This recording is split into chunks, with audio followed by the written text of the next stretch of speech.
Hello guys, good evening. तो guys ये vision की 12th मार्च की डेली करंट अफेयर्स की मैगजीन है। तो गाइस हमने पॉलिटी का कोर्स शुरू किया हुआ है, अगर आपको किसी को नहीं पता है, ठीक है। इसकी कॉस्ट ओनली 1000 रुपीज़ है, जिसमें हम काफ़ी कुछ डिस्कस कर रहे हैं। इसमें हम ऑलरेडी अपने 2 चैप्टर्स कंप्लीट कर चुके हैं with MCQ and with previous year questions. हम ऑलरेडी 2 चैप्टर्स कंप्लीट कर चुके हैं, जिसमें से जो फर्स्ट चैप्टर है वो मैंने यूट्यूब पे ही डाला हुआ है, पब्लिक किया हुआ है, आप देख सकते हैं। बाकी सेकंड जो चैप्टर है selling features of the constitution वो हम कंप्लीट कर चुके हैं। अगर आपको लगता है आपको ज्वाइन करना चाहिए तो आप इसको मुझे DM कर सकते हैं टेलीग्राम पे मित्तल वैशाली 94 और आप मुझसे डिस्कस कर सकते हैं क्या डिटेल्स है, ठीक है। तो चलिए हम आज की फर्स्ट न्यूज स्टार्ट करते हैं। Bihar government ban sand mining near river bridges. ये जो हमारी न्यूज है एनवायरमेंट में कवर होगी अंडर GS3। अभी बिहार गवर्नमेंट ने क्या किया है, जो रिवर के पास जो सैंड माइनिंग है उसको बैन किया है। अब ऐसा क्यों किया है, तो ये इसलिए किया है ताकि जो आपको पता है जो रेता आता कहाँ से, आपके पास रिवर्स में से ही तो आता है ना। तो इलीगल कुछ सैंड की माइनिंग हो रही थी, जिसकी वजह से जो रिवर्स के ऊपर जो ब्रिजेस बने हुए हैं उनको कहीं ना कहीं थ्रेटन हो सकता है, ठीक है। अब क्या क्या इम्पैक्ट हो सकता है अगर इलीगल सैंड माइनिंग हो। सबसे पहले बायोडाइवर्सिटी पे इम्पैक्ट होगा, जो क्योंकि रिवर्स के आसपास जो इकोसिस्टम होगा उस पर क्या होगा, स्पेशली फिशरीज पे बहुत बड़ा इम्पैक्ट पड़ेगा। इसके अलावा लैंड लॉस होगा। इससे क्या होगा, जो इनलैंड और कोस्टल जो भी इरोजन के थ्रू जो लैंड इरोड हो रहा है उस पर इम्पैक्ट पड़ेगा।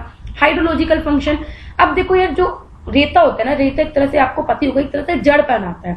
उससे अगर आप ज्यादा रेता अगर आप रिवर्स में से इलीगल ज्यादा अमाउंट में माइन करोगे तो उससे क्या होगा, वाटर का जो फ्लो होगा वो चेंज होगा, फ्लड पे आने के ज्यादा चांसेस होंगे और जो मैराइन करंट्स हैं उनका भी जो फ्लो है ना वो चेंज होगा। वाटर सप्लाई, इसका और क्या इम्पैक्ट पड़ सकता है, वाटर टेबल जो है ना वो लोअर हो सकता है और पोल्यूशन भी ज्यादा हो सकता है। इंफ्रास्ट्रक्चर में भी लॉस होगा, ब्रिजेस को डैमेज हो सकता है, रिवर के जो किनारे होते हैं उनको डैमेज हो सकता है और जो कोस्टल इंफ्रास्ट्रक्चर है उसको भी डैमेज हो सकता है। अगर हम देखें क्लाइमेट पे क्या इम्पैक्ट हो सकता है, directly through transport emissions, indirectly cement production के थ्रू। लैंडस्केप जैसे कोस्टल इरोजन हो जाएगा, कुछ डेल्टा स्ट्रक्चर्स में कुछ चेंज हो जाएगा, क्वेरीज पोल्यूशन, रिवर पोल्यूट होगा, ये सब आपको पता ही है, ठीक है। एक्सट्रीम इवेंट्स क्या हो सकते हैं, फ्लड आ सकता है, ड्रोट आ सकता है या फिर स्टॉर्म सर्ज, ये सब एक्सट्रीम इवेंट्स हो सकते हैं, ठीक है। अभी क्या है, माइनिंग की वजह से क्या होता है, एक तो ये वाटर का जो फ्लो होता है जो उसका नेचुरल फ्लो है सिर्फ उसको तो डाइवर्ट करती ही करती है, लेकिन इसके अलावा क्या करती है, जो ब्रिजेस की जो फाउंडेशन है उसको भी थ्रेटन करती है। सैंड ये मिनरल माइनर मिनरल, देखो कहीं ये वेरी इंपॉर्टेंट है, क्योंकि मैंने लास्ट ईयर आपको टेस्ट सीरीज डिस्कस कराई थी जिसमें हमने ये पढ़ा भी था कि वो बताते हैं, ऑप्शन देते हैं कि क्या सैंड मिनरल में काउंट होता है। तो हाँ, सैंड माइनर मिनरल है, किसके under, mines and mineral development and regulation act 1957 के अंदर। हाउएवर जो सैंड माइनिंग है वो रिस्पेक्टिव स्टेट गवर्नमेंट के द्वारा रेगुलेट की जाती है, ठीक है। सेंटर के द्वारा इसको रेगुलेट नहीं की जाती, लेकिन जो रिस्पेक्टिव स्टेट गवर्नमेंट है वो सैंड की माइनिंग को रेगुलेट करती है। और सैंड क्या है, माइनर मिनरल है, किस एक्ट के अंदर, MMDR एक्ट 1957 के अंडर। इलीगल माइनिंग की वजह से क्या कॉज हो सकता है, सबसे पहले क्या, सप्लाई डिमांड मिसमैच होती है। इंडिया का जो एनुअल यूज है, मतलब कि जो हमारा यूज है सैंड का, वो 2000 से 2000 के पास कम से कम ट्रिपल हो गया। क्यों हो गया, क्योंकि आपको पता ही है इंफ्रास्ट्रक्चर हमने अच्छा बना, जिसकी वजह से जो सैंड के प्राइसेज है वो नियर अबाउट पिछले 2 साल में 150 से 200% बढ़ चुके हैं, जिसकी वजह से जो सैंड माफिया है, क्योंकि देखो प्राइस अगर ज्यादा बढ़ेगा तो सैंड की इलीगल माइनिंग ज्यादा होगी, क्योंकि वो इतने प्राइस को ज्यादा में अफोर्ड नहीं कर सकते। इसके अलावा के कुछ इनइफेक्टिव पॉलिसीज हैं जिसकी वजह, और जो एडमिनिस्ट्रेशन है वो पुअर है। इसके अलावा क्या है, जो माइनिंग कंपनीज है, जो ब्यूरोक्रेसी है और जो लॉ एनफोर्समेंट एजेंसीज है, इन तीनों के बीच में जो रिलेशन है वो अच्छा नहीं है, ठीक है, या फिर जो इन तीनों में जो इंटरलिंकिंग है वो अच्छी नहीं है। अब क्या स्टेप्स लिए गए हैं ताकि हम सस्टेनेबल माइनिंग प्रमोट कर सके सैंड की। सबसे पहले क्या हुआ है, enforcement and monitoring guideline for sand mining 2020 में रिलीज की गई थी, किसके द्वारा, ministry of environment, forest and climate change के द्वारा। इसके अलावा प्रधानमंत्री खनिज क्षेत्र कल्याण योजना आई थी, ये इसलिए आया था ताकि हम मिनरल्स को क्या कर सके, सस्टेनेबल वे में यूज कर सके। इसके अलावा आए हुए थे माइनिंग सर्विलेंस सिस्टम, ताकि हम स्पेस टेक्नोलॉजी को यूज कर सके कि कहाँ इलीगल माइनिंग हो रही है तो उसको हम पता लगा सकें। इसके अलावा हमने कुछ एक अल्टरनेटिव बनाया सैंड का, जैसे फ्लाई एश, स्लैग यूज करो, मतलब कि जहां हम सैंड की जगह कुछ और मिनरल्स भी यूज कर सकते हैं, जैसे फ्लाई एश हो गया, स्लैग हो गया, पाउडर ग्लास, ताकि हम क्या कर सके, सैंड को रिप्लेस कर सके, ठीक है। नेक्स्ट न्यूज है, government to appoint metal recycling authority by June 2021। Again guys ये जो न्यूज है हमारी एनवायरमेंट में कवर होगी। अभी क्या है, देखो गवर्नमेंट क्या करेगी, मेटल रिसाइकलिंग अथॉरिटी को क्या करेगी, सेटअप करेगी, कब तक, जून 2021 तक। अब इसका काम क्या होगा, हम ऐसा क्यों कर रहे हैं, ताकि देखो एक तो गाइस होते हैं फेरस मेटल्स, एक होता है non ferrous metal. Ferrous metals वो होते हैं जिसमें आयरन का कंटेंट होता है, नॉन फेरस वो मेटल्स होते हैं जिसमें आयरन का कंटेंट नहीं होता। हम क्या चाह रहे हैं कि जो नॉन फेरस मेटल्स की रिसाइकलिंग को प्रमोट करने के लिए ऑर्गेनाइज्ड वे में, इसलिए हम क्या चाह रहे हैं, मेटल रिसाइकलिंग अथॉरिटी को अपॉइंट करेंगे। रिसाइकलिंग नाम से समझ में आ रहा है, हम क्या चाह रहे हैं जो नॉन फेरस मेटल्स है उनको ऑर्गेनाइज वे में हम क्या कर सके, रिसाइकलिंग को प्रमोट कर सके, जैसे एल्यूमिनियम हो गया, कॉपर हो गया, जिंक हो गया, लेड हो गया, क्योंकि इनकी बहुत ज्यादा यूज है। एप्लीकेशंस का मतलब क्या होता है, ये जो नॉन फेरस मेटल्स है इनका यूज डिफरेंट सेक्टर्स में है, जैसे ऑटोमोटिव सेक्टर्स में भी है, पावर सेक्टर में भी, एंड मैनी मोर सेक्टर्स में इन सब मेटल्स का यूज है। अब ये जो अथॉरिटी होगी, जो मेटल रिसाइकलिंग अथॉरिटी होगी, वो क्या करेगी, क्या इन मेटल इंडस्ट्रीज की रिसाइकलिंग के लिए क्या क्वालिटी स्टैंडर्ड्स होने चाहिए उनको फॉर्मुलेट करेगी, क्या सर्टिफिकेशन, क्या प्रोसेस स्टैंडर्ड्स होने चाहिए रिसाइकलिंग, ये सब क्या करेगी, फॉर्मुलेट करेगी और उनको मॉनिटर करेगी। अब नीति आयोग की रिपोर्ट के अकॉर्डिंग जो इंडिया में जो मेटल रिसाइकलिंग रेट है वो बहुत कम है अगर हम ग्लोबल स्टैंडर्ड्स देखें, और मोस्टली ये जो हो रहा है ये इनफॉर्मल सेक्टर में ही किया जा रहा है। अब रिसाइकलिंग में हम क्या चैलेंज फेस कर रहे हैं, सबसे पहले क्या है, हमारे पास मैकेनिज्म अच्छा नहीं है, ऑर्गेनाइज जो रिकवरी मैकेनिज्म होना चाहिए वो अच्छा नहीं है। इसके अलावा हमारे पास जो स्टैंडर्डाइजेशन होती है रिसाइकल्ड प्रोडक्ट्स की वो नहीं है, उसके अलावा हमारे पास स्किल्स भी अच्छी नहीं है। ठीक है, तो ये कुछ चैलेंजेस है जो हम रिसाइकलिंग सेक्टर में फेस कर रहे हैं। अब अगर हम रिसाइकिल करेंगे तो उसका क्या बेनिफिट होगा, सबसे पहले क्या होगा, सोशल बेनिफिट्स होगा। आप देखो मेटल को कहीं ना कहीं से एक्सट्रैक्ट करते हो ना, तो मेटल एक्सट्रैक्शन की वजह से क्या होता है, कुछ ना कुछ कॉन्फ्लिक्ट्स होते हैं, क्योंकि आप डिस्प्लेसमेंट होता है या फिर लाइवलीहुड का लॉस होता है, या फिर कुछ ना कुछ क्या ट्राइबल्स के द्वारा ऑपोजिशन फेस करना पड़ता है, या फिर वो जो भी वहाँ की लोकल कम्युनिटीज होती है, तो ये कुछ इश्यूज होते हैं जो आपको फेस करना पड़ेगा। अब अगर रिसाइकिल करोगे तो आपको कम क्या करना पड़ेगा, उसको माइन करना होगा, जिसकी वजह से क्या है, तो ये जो इश्यूज होंगे ना वो कहीं ना कहीं डिक्रीज होंगे, रिड्यूस होंगे। इसके अलावा अगर हम माइनिंग में कम प्रेशर होगा तो इसकी वजह से हमारा जो इकोलॉजिकल डिग्रेडेशन होगा वो भी रिड्यूस होगा।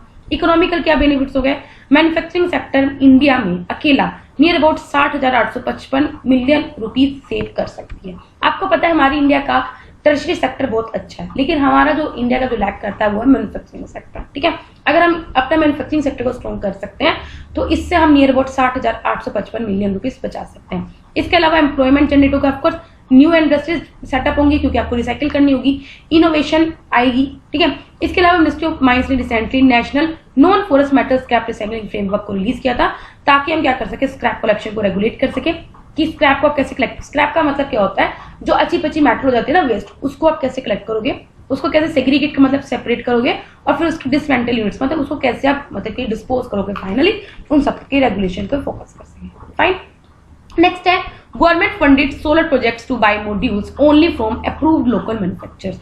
देखो ये सोलर प्रोजेक्ट्स की बात हो रही है, ये आपको ये हमारी जो रिन्यूएबल एनर्जी जो पार्ट होता है एनवायरमेंट के अंदर ही कवर होगा।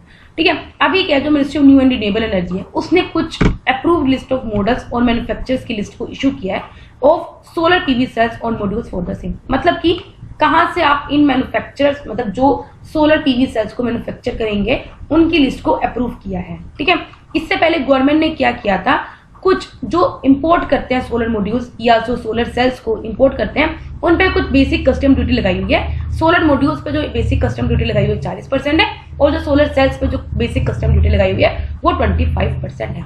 इन स्टेप्स के क्यों, देखो अगर हम इंपोर्ट पे जो टैक्स लगाएंगे तो उससे क्या होगा, हम अपनी डोमेस्टिक मैन्युफैक्चरिंग को इंक्रीज करेंगे। हम क्यों, अगर हम किसी भी इंपोर्टेड आइटम पर टैक्स क्यों लगाते हैं, ताकि उसको अगर वो चीज महंगी पड़ेगी इंडिया में इंपोर्ट होने से तो हमारा जो डोमेस्टिक मार्केट है वो हैम्पर ना हो, और हम डोमेस्टिक मैन्युफैक्चरर्स को एनकरेज करते हैं कि आप अपने प्रोडक्ट्स इंडिया में बनाओ, ताकि इंडिया में सस्ते प्राइस में बनेंगे और वो सेल उसकी ज्यादा होगी।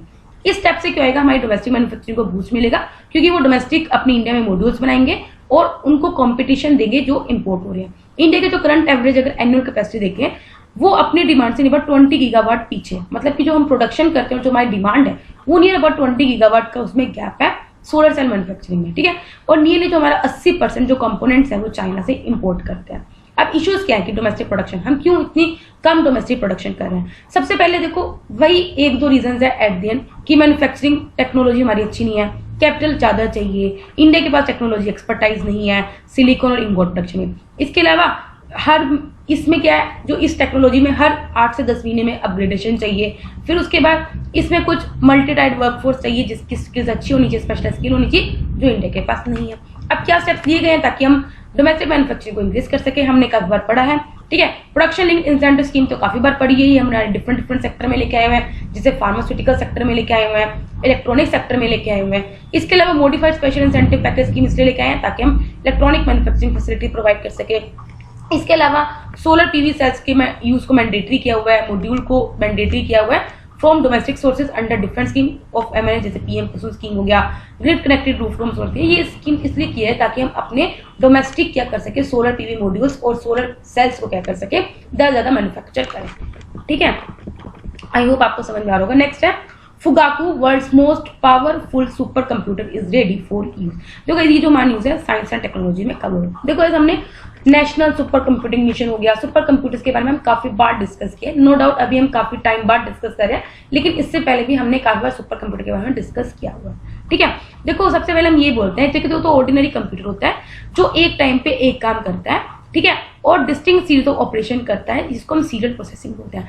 सुपर कंप्यूटर क्या होता है, वो प्रॉब्लम्स को बहुत जल्दी क्विकली वे में सोल्व करता है, प्रॉब्लम्स को स्प्लिट करके, मतलब प्रॉब्लम्स को बांट के क्या करता है, उसको मतलब कि एक काम है उसको 10 हिस्सों में बांट लेता है कि पीसेस में उसको करके अपना काम क्विकली करता है, और हर मैंने एक टाइम पे काफी पीसेस पे काम करता है, जिसको हम पैरेलल प्रोसेसिंग भी बोलते हैं। फाइन, अभी जो देखो पहली बात तो आपको पता नहीं चाहिए, वर्ल्ड का जो मोस्ट पावरफुल सुपर कंप्यूटर उसका नाम फुगाकू है। फुगाकू क्या सुपर कंप्यूटर, ये आपको पता चाहिए, और किस कंट्री का है, जापान का है। इसकी स्पीड कितनी है, 415.53 पेटाफ्लो, और ये वर्ल्ड का फास्टेस्ट सुपर कंप्यूटर है, और इसने जो चाइना का जो सुपर कंप्यूटर है सनवे ताइहुलाइट, इसको सरपास कर दिया। अब आपको डायरेक्ट ये पता होना चाहिए फुगाकू क्या है, सनवे ताइहुलाइट क्या है, ये सुपर कंप्यूटर के नाम है। सुपर कंप्यूटर वो कंप्यूटर होता है जिसकी जो परफॉर्मेंस होती है उसका लेवल बहुत हाई होता है as compared to general computer, और जिसकी परफॉर्मेंस होती है वो जनरली फ्लॉप्स में मेजर करते हैं, जैसे पेटा फ्लॉप हो गया, इन सब में आप मेजर करते हो।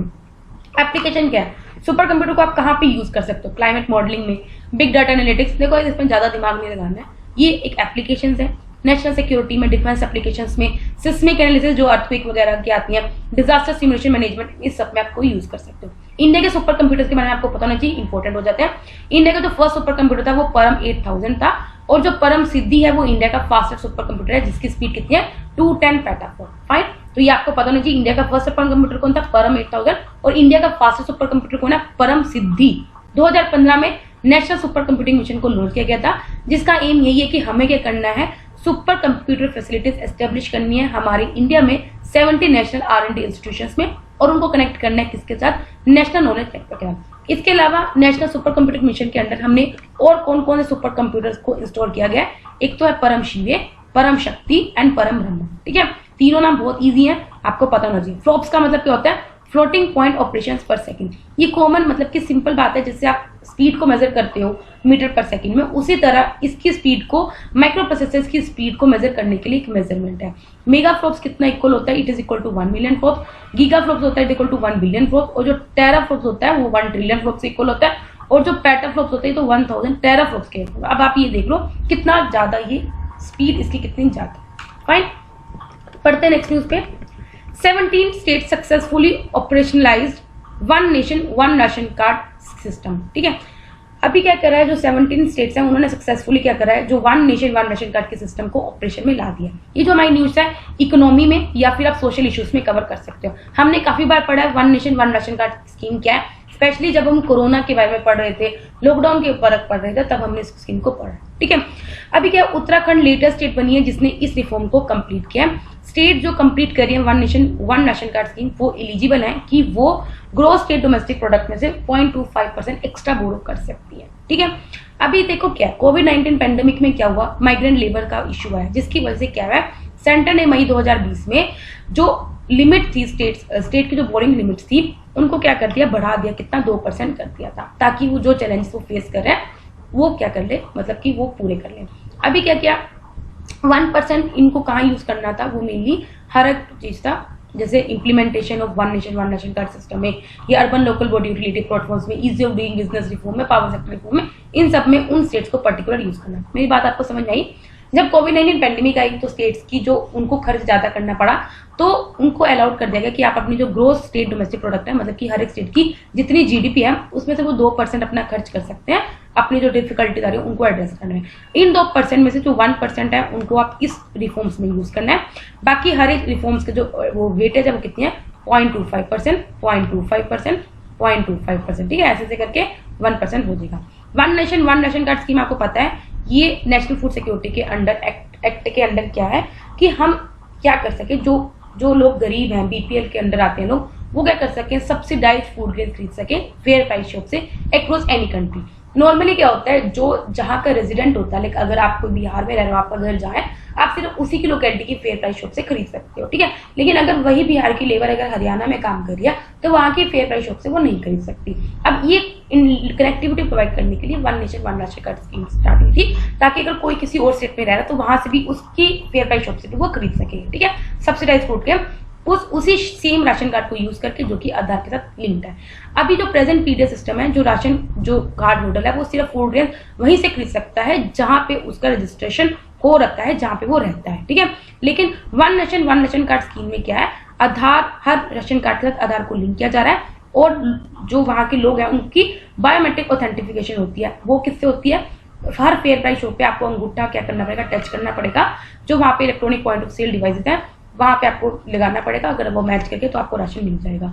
इससे अगर जो स्टेट्स है वो बेटर वे में क्या कर सकती हैं, बेनिफिशियरीज को टारगेट कर सकती हैं, और जो बोगस कार्ड होल्डर, मतलब कि जो फालतू में रखते हैं कार्ड होल्डर, मतलब उनको जरूरत नहीं है, वो हम एलिमिनेट कर सकते हैं और वेलफेयर हम अपना बढ़ा सकते हैं। फाइन है, आई होप आपको सब समझ में आ रहा होगा।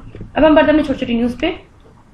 Arbitration and conciliation amendment bill 2021। काफी बार बताया आर्बिट्रेशन क्या होता है, कॉन्सिलेशन क्या होता है। ये सिर्फ एक तरह के अल्टरनेट डिस्प्यूट रेजोल्यूशन मेथड्स होते हैं। अभी के रिसेंटली क्या राज्यसभा ने इस बिल को पास कर लिया गया, और इससे पहले लोकसभा ऑलरेडी इस बिल को पास कर दी गया। अभी ये जो बिल है ना, ये अमेंड करेगा जो आर्बिट्रेशन कॉन्सिलेशन एक्ट 1996 में आया था, जो कुछ प्रोविजंस प्रोवाइड करते हैं कि किस तरह से आप डोमेस्टिक और इंटरनेशनल आर्बिट्रेशन से डील कर सकते हो, और किस तरह से आगे जो प्रोसीडिंग है उनके साथ किस तरह से आप डील कर सकते हो। अमेंडमेंट्स हमने मेनली क्या करा, सबसे पहले हमने आर्बिट्रेट अवार्ड पे स्टे किया। आर्बिट्रेट अवार्ड का मतलब क्या है, एंड में जो जजमेंट होती है उस पर स्टे किया, मतलब कि अगर कोर्ट सेटिस्फाई है कि जो एग्रीमेंट और कॉन्ट्रैक्ट है वो रेलिवेंट है, या फिर उसका अवार्ड किसी फ्रॉड और करप्शन पे इफेक्टेड ना करे। फाइन। नेक्स्ट है जो क्वालिफिकेशन, एक्सपीरियंस, एक्रेडिटेशन नॉर्म्स है आर्बिट्रेशन के, वो डिटरमाइन किए जाएंगे अंडर रेगुलेशन। जो कहते हैं हमने पूरा ना अच्छे से डिस्कस किया लॉन्ग में, ठीक है। इसकी हमने पूरी न्यूज पढ़ी थी लॉन्ग में। अगर आप, मतलब कि मुझे तो अभी इतना नहीं याद है कि मैंने किस डेट में पढ़ा है, अगर आपको पढ़ा होगा तो आपको पता होगा कि हमने इसके बारे में पूरी एक अच्छे से न्यूज पढ़ी है। नेक्स्ट है organisation for security and cooperation in Europe. अभी क्या है, इंडिया ने अपने एफर्ट शो किए हैं कि किस तरह से, एक second, yes, organisation for security and cooperation in Europe. India ने अभी क्या किया है, जो organisation for security and cooperation in Europe के एफर्ट्स को काफी प्रेज किया कि किस तरह से उन्होंने टेररिज्म को काउंटर किया। तो गाइस हमने पहले भी डिस्कस किया लोडेड का मतलब क्या होता है, किसी प्रेज करना, ठीक है। तो इंडिया ने प्रेज किया ओएससी के एफर्ट्स को, किस तरह से उन्होंने टेररिज्म को काउंटर किया। अभी जो ओएससीए में है, इसमें नियर अबाउट 57 कंट्रीज हैं। अगर आप देखा जाए इसमें नॉर्थ अमेरिका की, यूरोप की, एशिया की, और ओएससी वर्ल्ड का लार्जेस्ट रीजनल सिक्योरिटी ऑर्गेनाइजेशन है, और इंडिया इसका मेंबर नहीं है, तो ये आपको पता होना चाहिए। और जो भी इसमें पार्टिसिपेटिंग जो मेंबर्स हैं उनका इक्वल स्टेटस वो एंजॉय करते हैं, और जो डिसीजंस है वो मतलब कि सबसे इकट्ठे लिए जाते हैं, मतलब कि सबकी एग्रीमेंट से लिए जाते हैं, और किसी पे लीगल बाइंडिंग नहीं होते हैं। इसके अंदर 3 तरह की सिक्योरिटी कवर होती है, जैसे politico military, economic and environmental, और तीसरी ह्यूमन। नेक्स्ट है प्रॉम्प्ट करेक्टिव एक्शन। पीसीए क्या होता है, रिसेंटली क्या है, जो आईडीबीआई बैंक है उसने पीसीए नॉर्म से एग्जिट कर दिए थे। वो पीसीए क्या होता है, अभी क्या है, पीसीए एक फ्रेमवर्क होता है जिसके अंदर क्या होता है, जो बैंक्स जिनकी वीक फाइनेंशियल मैट्रिक्स है उनको अभी आरबीआई की वॉच में रखा जाता है। देखो प्रॉम्प्ट करेक्टिव एक्शन का मतलब क्या होता है, पीसीए कुछ इस तरह से होता है, लाइक अगर किसी बैंक की कंडीशन, अभी फाइनेंशियल कंडीशन इतनी अच्छी नहीं है, मतलब ऐसा लगता है कि वो बैंक इंसॉल्वेंट हो सकता है, तो उसको क्या कर लेते हैं, थोड़ी देर के लिए क्या कर देते हैं, उसको आरबीआई की वॉच में रख देते हैं। पीसीए फ्रेमवर्क ये बताता है कि क्या बैंक की रिस्की कंडीशन है, अगर वो सर्टेन नॉर्म से नीचे गिर जाए, जैसे कैपिटल रेशियोज की खराब हो जाए, एसेट क्वालिटी खराब हो जाए, प्रॉफिटेबिलिटी खराब हो जाए, ठीक है। पीसीए के अंडर क्या है, आरबीआई क्या करता है, कुछ रेस्ट्रिक्शन रख देता है कि आपने कितना पैसा डिस्ट्रीब्यूट करना है, आप ब्रांच एक्सपेंड कर सकते हैं या नहीं कर सकते हैं, या फिर आपकी जो मैनेजमेंट है उसको किस तरह से आप कंपनसेशन दे सकते हैं, ठीक है। तो इस पीसी के अंदर क्या है, आरबीआई के पास कुछ पावर्स होती हैं। फाइन। अभी क्या जो 3 बैंक्स हैं, एक तो Indian overseas bank, UCO bank और सेंट्रल बैंक ऑफ इंडिया, इसको अभी पीसी नॉर्म्स के अंदर रखा गया, और ये वेरी इंपॉर्टेंट हो सकता है, ठीक है। मतलब पहले आईडीबीआई बैंक था, उसको पीसी नॉर्म से हटा दिया है, लेकिन अभी जो 3 बैंक्स हैं उनको रखा है, एक तो Indian overseas bank, UCO bank और सेंट्रल बैंक ऑफ इंडिया, ठीक है। नेक्स्ट है स्पेशल पर्पस एक्विजिशन कंपनीज और SPACs। अभी as per recent report SEBI that is जो हमारा securities and exchange board of India है, वो क्या कर सकती है, स्पेशल पर्पस एक्विजिशन कंपनीज को लॉन्च कर सकती है इंडिया में। देखो इसमें क्या है, जो स्पेशल पर्पस एक्विजिशन कंपनीज है, इसमें ये एक तरह की शेल कंपनीज होती हैं। इनको इसलिए क्रिएट किया जाता है, जिनका एक काम होता है कि किस तरह से जो प्राइवेट कंपनीज है, जो अनलिस्टेड कंपनीज है, उनको एक्वायर किया जाए और उनको मर्ज किया जाए। ठीक है, इनका अपना कोई बिजनेस ऑपरेशन नहीं होता। ये क्या करती हैं, मतलब कि कैपिटल को इकट्ठा करते हैं, इनिशियल IPO फी वो करके, IPO रिलीज करके, और प्राइवेट कंपनीज को एक्वायर करती है। ठीक है, मतलब देखो सिंपल बात ये है, सपोज करो SPACs का क्या काम होगा, इनके पास अपना कुछ पैसा नहीं है। ठीक है, ये क्या करेंगे, देखो नाम से समझ में आ रहा है, ये एक्वायर करेंगे कंपनीज को। 5 प्राइवेट कंपनीज है। ठीक है, अगर सोचो इनको खुद का ही नहीं फंड अच्छा है, इनकी खुद की लिक्विडिटी नहीं है, तो SPACs क्या आएगा, IPO रिलीज करेगा। IPO रिलीज करेगा तो जो प्राइवेट कंपनीज क्या करेंगी, अगर अपना इनके का पार्टनर बनना चाहते तो वो बनेंगी और उनको क्या करेंगी, मर्ज करेंगी। ठीक है, इनको अभी अलाउड नहीं है कि वो IPO रिलीज करें इंडिया में और कैपिटल फाइल करें। इनको एक ब्लैंक चेक कंपनीज भी बोलते हैं, क्योंकि जो SPAs में जो इन्वेस्टर्स होते हैं उनको कुछ नहीं पता होता कि उनकी कैपिटल कहाँ और कैसे यूटिलाइज होने वाली। ठीक है, तो अभी तक इंडिया में इनको अलाउड नहीं किया हुआ है, लेकिन रिसेंट रिपोर्ट के अकॉर्डिंग ऐसा माना जा रहा है कि SEBI जो हमारी securities and exchange board of India, वो SPACs को लॉन्च कर सकती है। फाइन, SPAs क्या करते हैं, सिंपल क्या है, वो IPO इशू करेंगी और क्या करेंगी, ऐसे कंपनीज को एक्वायर करेंगी, उनको मर्ज करेंगी और ऐसे पैसा को इकट्ठा करेंगी। और इवन कि जो SPAC में जो इन्वेस्ट करेगा उसको खुद नहीं पता होगा कि मेरा पैसा कहाँ पे यूज किया जा रहा है और कैसे यूज किया जा रहा है। नेक्स्ट है drone use permission to Indian institute of sugar cane research. अभी के जो मिनिस्ट्री ऑफ सिविल एविएशन है, उन्होंने क्या किया, कुछ एग्जामिशन प्रोवाइड किया टू ISR लखनऊ, ताकि वो कुछ ड्रोन से रिलेटेड कुछ ट्रायल्स कंडक्ट कर सके कि किस तरह से अगर वो पेस्ट और डिजीज को कंट्रोल करने के लिए शुगर केन क्रॉप पे ड्रोन के थ्रू स्प्रे करते हैं, तो उसके ट्रायल कंडक्ट कर सके। इससे पहले के सीनियर एग्जीबिशन हमने ड्रोन्स को यूज करने के लिए दे रखी थी फॉर, अगर आपको रिमोट सेंसिंग डाटा कलेक्शन करना है एग्रीकल्चर एरियाज में अंडर PM फसल बीमा योजना, तो मिनिस्ट्री ऑफ सिविल एविएशन ने ड्रोन के यूज को परमिट किया हुआ है।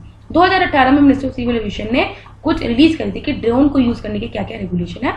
अगर आपको ड्रोन को कमर्शियली यूज करना है, जहां पे अगर एयर स्पेस, उसको 3 वे में एयर स्पेस को बांटा हुआ है, रेड जोन में, येलो जोन में, ग्रीन जोन में। ग्रीन जोन पे मतलब ये कि आपको कोई परमिशन की जरूरत नहीं है, आपको ऑटोमेटिक परमिशन मिला हुआ। येलो जोन में कुछ आपको कंट्रोल्ड वे में आपको स्पेस मिला जाएगा।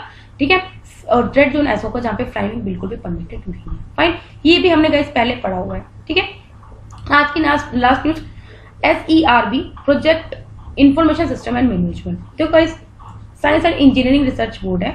ठीक है, देखो इसके बारे में पढ़ लेते हैं। स्टैट्यूटरी बॉडी है, किसके अंडर है, department of science and technology के अंडर। ये क्या एक प्लेटफॉर्म है जो आपको इन्फॉर्मेशन प्रोवाइड करेगा उन सभी प्रोजेक्ट्स की जो SERB के द्वारा सैंक्शन किए गए हैं। कब से कब तक, 2011 के बाद से जितने भी प्रोजेक्ट SERB के द्वारा लॉन्च किए गए हैं, सैंक्शन किए गए हैं, उन सबकी इन्फॉर्मेशन आपको प्रोवाइड करेगी, इंक्लूडिंग क्या फंडिंग डिटेल्स, उनका क्या स्टेटस है, क्या रिसर्च समरी है, उन सबकी डिटेल्स आपको इस प्लेटफॉर्म पे प्रोवाइड करेगा। That is the project information system and management. इससे हेल्प क्या मिलेगा, साइंटिस्ट को हेल्प मिलेगी।